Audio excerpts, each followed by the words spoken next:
अंग्रेज और मुगलों को कर्ज देने वाला जगत सेठ था। जगत सेठ का असली नाम सेठ फतेहचंद था। मोहम्मद शाह ने 1723 में फतेहचंद की अपार संपत्ति और प्रभाव देखकर उसे जगत सेठ यानी दुनिया का सेठ की उपाधि दी। अंग्रेजों और मुगलों ने भारत पर कई सालों तक राज किया। भारत पर शासन के दौरान अंग्रेजों और मुगलों ने कई गरीब लोगों और राजाओं को भी लूटा। प्लीज हमारे चैनल को लाइक और सब्सक्राइब जरूर कर ले।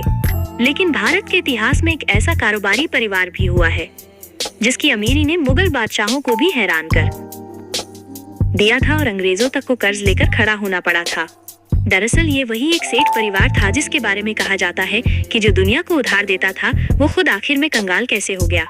ऐसे में चलिए आज हम आपको बताते हैं कि भारत का कौन सा सेठ अंग्रेजों और मुगलों को कर्ज देता था और पैसों के मामले में बैंक भी इसके पीछे कैसे थे। कौन सा सेठ देता था अंग्रेज और मुगलों को कर्ज?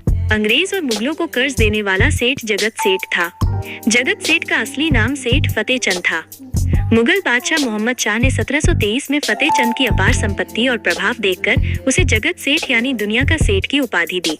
इसके बाद फतेहचंद का पूरा घराना इसी नाम से जाना गया।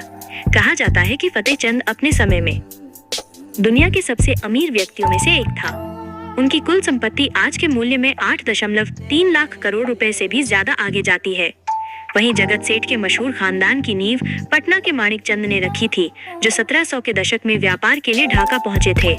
माणिकचंद जैसे ही बंगाल की राजधानी ढाका से मुर्शिदाबाद शिफ्ट हुई, वहीं जा बसे।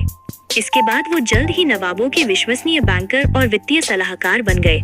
बाद में दिल्ली के बादशाह फर्रुखसियर ने उन्हें नागर सेठ का खिताब दिया था। वहीं 1740 में उनके निधन के बाद फतेहचंद ने कारोबार संभाला और उनका घराना नई बुलंदियों पर पहुंच गया। जगत सेठ की दौलत इतनी थी कि इंग्लैंड की अर्थव्यवस्था भी छोटी पड़ जाए। आप अभी तक चैनल को सब्सक्राइब नहीं किए हैं तो प्लीज हमारे चैनल को लाइक और सब्सक्राइब जरूर कर ले। ब्रिटिश सलाहकारों के अनुसार जगत सेठ परिवार की संपत्ति इतनी बड़ी थी कि उनकी तुलना बैंक ऑफ इंग्लैंड से की जाती थी। 1720 के दशक में माना जाता था कि जगत सेठ के पास इंग्लैंड के सभी बैंकों की कुल संपत्ति से ज्यादा पैसा था। वहीं बंगाल सरकार का राजस्व, खजाना, सिक्के ढालने का काम और विदेशी मुद्रा लेन देन सब पर फतेहचंद परिवार का अधिकार था। इसके अलावा ईस्ट इंडिया कंपनी भी जगत सेठ से उधार लेकर चलती थी। जगत सेठ का ये परिवार इतना ताकतवर था कि कहा जाता था चाहे तो गंगा की धारा को सोने चांदी की दीवार बनाकर रोक दे। कहाँ गायब हो गया फतेहचंद का परिवार?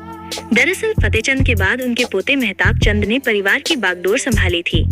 इस दौरान बंगाल में राजनीतिक संघर्ष बढ़ा और जब सिराजुद्दौला नवाब बने तो फतेहचंद परिवार ने अंग्रेजों का साथ दिया। इसका नतीजा 1757 की प्लासी की लड़ाई हुई और बंगाल पूरी तरह अंग्रेजों के कंट्रोल में चला गया। यही वो मोड़ था जिसके बाद इस घराने का पतन शुरू हुआ था। अंग्रेजों के नियंत्रण के बाद ईस्ट इंडिया कंपनी ने फतेहचंद के परिवार को कर्ज लौटाने से इनकार कर दिया। परिवार की जमीन और अधिकार भी धीरे धीरे खत्म होते गए और 1857 के विद्रोह के बाद ये प्रभाव लगभग समाप्त हो गया। वहीं 1990 के आसपास ये मशहूर परिवार सार्वजनिक जीवन से पूरी तरह गायब हो गया।